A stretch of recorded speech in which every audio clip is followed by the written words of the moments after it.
तो हासनी जी दिल्ली से। राधे राधे। महाराज जी राधे राधे, आपके चरणों में कोटि कोटि प्रणाम। भगवान, मुझे भगवान में पूरा भरोसा है। मुझे कभी कभी परिस्थितियों से, लोगों से डर लगता है।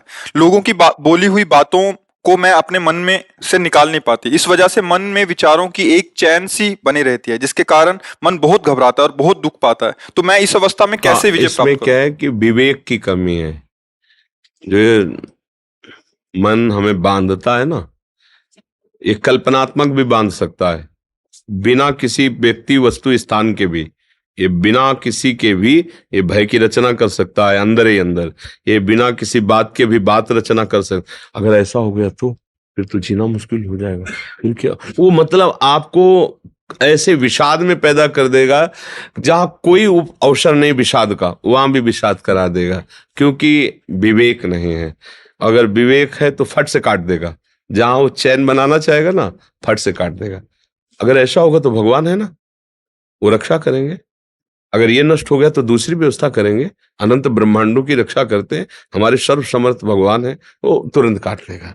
अब इतना आश्रय है नहीं, सत्संग का अभी रंग चढ़ा नहीं, तो विवेक रूपी कैंची सही है नहीं, तो काट नहीं पाते।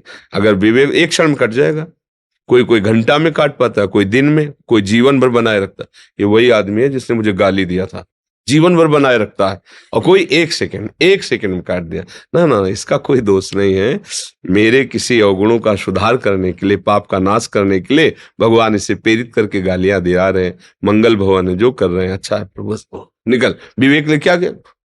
और अगर विवेक नहीं, हमने तो कुछ बिगाड़ना नहीं था, इसने गाली दिया। कभी तो अवसर आएगा जब मिलोगी जिंदगी में, तो तुमने 10 दिए ना, 100 देंगे तुम्हें। अब वो पकड़े बैठा हुआ है। अब विवेक है तो एक सेकंड में काट दिया। तो ये जो चिंतन है, ये तभी सुधरेगा जब भगवत चिंतन हो। इसीलिए हम कह रहे हैं, सबको अगर सुख की चाह है तो नाम जप करो, दूसरा उपाय कोई नहीं है। ये तुम्हारे किसी के आशीर्वाद से, फल फूल देने से, जंतुर मंतुर बांधने से कुछ नहीं। राधा राधा राधा राधा, अच्छे आचरण करो। कोई भी तुम्हारे साथ जो प्रतिकूल व्यवहार कर रहा है, तो भगवान देख रहा है। जहां तक हो तहां तक अपनी बुद्धि से उससे बचने का उपाय करो। नहीं है तो ऐसे हो जाओ, हे भगवान आप देख लो, हम तो असमर्थ हैं, तो बहुत समर्थ हैं, वो सब देख लेंगे। भय क्यों करना है? अगर हम भय करते रहेंगे तो इसका मतलब भगवान का आश्रय नहीं है। भगवान के आश्रित में निर्भयता बढ़ती है कि यार हम अकेले जा रहे हैं, अगर कोई मिला मारा तो वही भगवान है ना, हमारी रक्षा कर लेंगे। और निश्चित आपने विश्वास किया है, भगवान रक्षा कर लेंगे। अगर कोई भारी से भारी समस्या है, तो भगवान के लिए कोई समस्या है क्या? तो बस, अगर भगवान का आपने आश्रय नहीं लिया तो सब समस्या ही समस्या है। जिसको हम पति कहते हैं, प्राण प्रिय कहते हैं, वो ऐसी परिस्थितियों में उसकी बुद्धि हो जाती है कि अपने परिवार को जहर दे देता है। ऐसी परिस्थिति प्रकट हो जाती है कि जो प्रिय से प्रियजन है, वो संबंध विच्छेद कर लेते हैं। जिनके सहारे हमने जीवन काटने की कोशिश की, वही हमें छोड़ देते हैं। ये क्या है? फिर भय ही तो है ना। अगर भगवान का आश्रय, सब में भगवान का भाव करो, तो अगर ऐसी स्थिति भी आएगी तो आपने भगवान को पकड़ा है। जैसे मीरा जी के पति राणा जी का शरीर पूरा हुआ, उनसे कहा आप अपना सुहाग उजाड़ो। नहीं, हमने इनके लिए सुहाग भरा ही नहीं था, ये तो श्री कृष्ण के लिए था। हमारे गिरधर अविनाशी, इसलिए मेरा सुहाग अविनाश।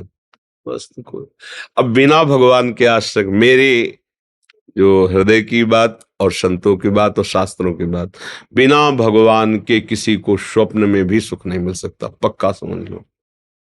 अब चाहे आप उसे स्वीकार करें या ना स्वीकार करें, इसमें आप स्वतंत्र हो।